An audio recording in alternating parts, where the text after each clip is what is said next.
एक वुमेन की सबसे बड़ी दुश्मन होती है, ये आप सभी को पता होगा। तो welcome back to my YouTube channel. कैसे हैं आप सभी? आई होप आप सब बहुत अच्छे होंगे। मैं आपकी फ्रेंड वैशाली और आप देख रहे हो मेरा यूट्यूब चैनल वैशाली की दुनिया। तो फ्रेंड, जैसा कि मैंने अभी बोला कि एक वुमेन की सबसे बड़ी दुश्मन होती है। एक एक कहावत है हमारे यहाँ कि कहावत क्या, उसको मैं क्या ही बोलूँ।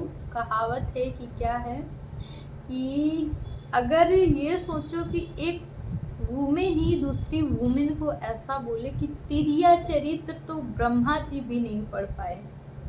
तिरिया चरित्र तो ब्रह्मा जी, मतलब इसका पूरा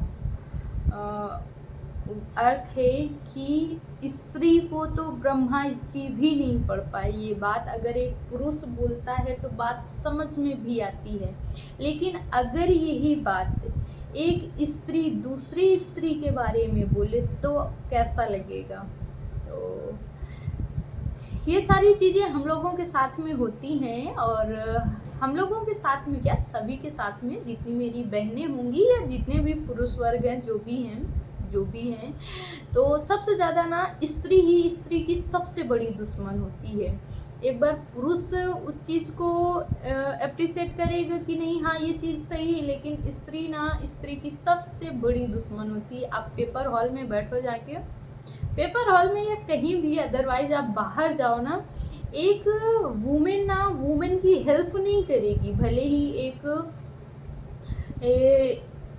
एक जेंट्स आकर आपकी मदद कर दे, कोई भी इंसान आकर आपकी मदद कर सकता है, लेकिन एक लेडीज़ जो होगी ना, वो कभी लेडीज़ की मदद नहीं करेगी। 100 में से 10% होते हैं, 10-20 में मान लेती हूँ कि ऐसे मदद कर देते हैं, बट 80% लेडीज़ की बिल्कुल मदद नहीं करती हैं। ये आप लोगों के साथ भी होता होगा, आप लोग बाखूबी जानते होंगे। और शादी के टाइम में ना अधिकतर ऐसी चीज़ें, छोटी मोटी चीज़ें होती रहती हैं। तो जैसे कि मेरी शादी के टाइम में ना, या किसी भी की शादी के टाइम में, मैं अब क्या ही बोलूँ, अगर कोई बात होती है ना, तो सबसे पहले ना एक वुमेन को बोलती है, अरे ऐसा नहीं होता, ऐसी प्रॉब्लम नहीं होती, ऐसा कुछ नहीं होता। वो अपने बच्चे जब होते हैं ना फ्रेंड, तब सबको पता चल जाता है। जब अपनी बेटी होती है ना, तो सब सारी चीज़ों को, एक जो समझदार इंसान रहता है ना, कुछ लोग ना आपको इस कदर नीचा दिखाते हैं कि मैं उस चीज़ को बोल भी नहीं सकती हूँ, और शायद लफ्ज़ों से बता भी नहीं सकती हूँ। बट शादी, जैसे कि हम लोगों के यहाँ सबसे एक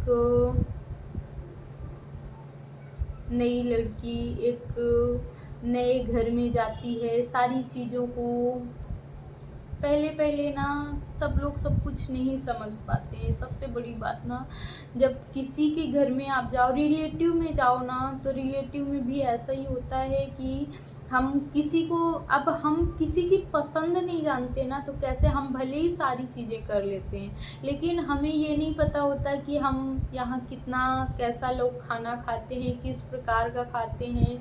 खाना में बहुत सारी चीज़ें रहती हैं, चटपटा भी रहता है, नॉर्मल सादा खाना, जैसा भी। एक सब्जी को हम कई तरीके से बना सकते हैं, तो बस वही छोटी छोटी चीज़ें रहती हैं कि 1-2-4 दिन ना ऐसा लगता है कि नहीं मेरे से ख़राब ना हो जाए, किसी को पसंद आएगा कि नहीं आएगा, ये सारी चीज़ें रहती हैं। तो मैं भी जब ससुराल गई थी ना, पहले तो कुछ दिन, तो 2-3 दिन तो शायद मुझसे काम नहीं करवाया गया था। फिर इसके बाद में ना, मेरे यहाँ हम लोगों के यहाँ मीठा बनने की रस्म होती है। तो मीठे में आप कुछ भी बना सकते हो, खीर बना सकते हो, और क्या, जैसे खीर, और हम लोगों के यहाँ एक रेसिपी होती है जिसको वैसे तो क्या बोलते हैं मुझे नहीं पता, लेकिन हम लोगों के यहाँ उसको गुलगुला बोलते हैं, जो गेहूं के आटे और गुड़ से बनती है ये रेसिपी। तो आप लोग बताइएगा आप लोगों के यहाँ क्या बोलते हैं। तो जब मैं पहली बार गई थी ना अपने घर, तो मुझे ना ऐसे ही जब मेरे से गुलगुला डालने के लिए बोला गया ना कि आप इसको बना, तो ज़्यादा नहीं बनाना था, 5 या 7 बोले कि ऐसा निकाल दो।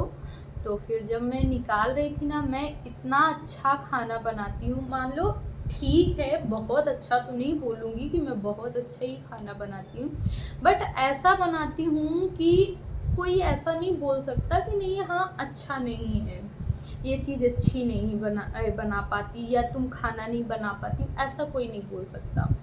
तो ना उस दिन क्या हुआ ना कि मेरे हाथ से गुलगुला बनाने में भी ना मेरे हाथ अच्छे से नहीं काम कर रहे थे, इतना डर लग रहा था। उसमें कुछ नहीं, जैसे भजिया वगैरह बनाते हैं ना, बस वैसे ही बनाना रहता है, बट वो सोचो वो भजिया वाली रेसिपी तक मुझे डर लग रहा था। मेरी सासू मम्मी बहुत अच्छी हैं, मतलब अच्छी हैं, तो उन्होंने फिर हेल्प की थी और थोड़े से बनवाए थे, बोले अच्छे हैं। तो फिर अच्छा लगा कि मान लो पहले बट अपने लोग कुछ नहीं बोलते, पता है फ्रेंड, कुछ लोग अपने लोग कुछ जो लोग रिलेटिव होते हैं ना, वो थोड़ा सा ज़्यादा इन सब चीज़ों में वो रखते हैं।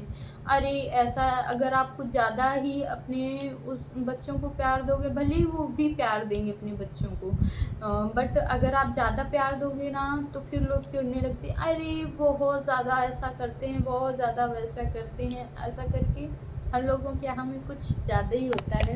तो आप लोग बताइएगा, अगर आप लोगों को वीडियो पसंद आएगी और इससे ज़्यादा कुछ पूछोगे ना, कि मुझे मेरी शादी के टाइम के ना बहुत अच्छे पल मुझे याद हैं, कुछ अच्छे पल भी थे, कुछ बुरे पल भी थे, सारी चीज़ें जब मैं याद करती हूँ ना, सच में वो चीज़ें ना एक अलग ही फीलिंग रहती है।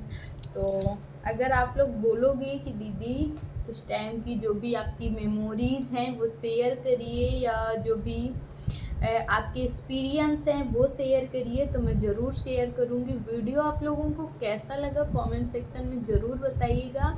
और मैं आपकी फ्रेंड वैशाली, और आप देख रहे हो मेरे यूट्यूब चैनल वैशाली की दुनिया। मैं सोची तो बहुत कुछ थी बताने के लिए, बट अभी मुझे बताना चाहिए कि नहीं बताना चाहिए, मुझे ये समझ में नहीं आ रहा। तो आप लोग अगर बोलोगे या मुझे ऐसा लगेगा कि नहीं बताना चाहिए, तो मैं बिल्कुल बताऊंगी।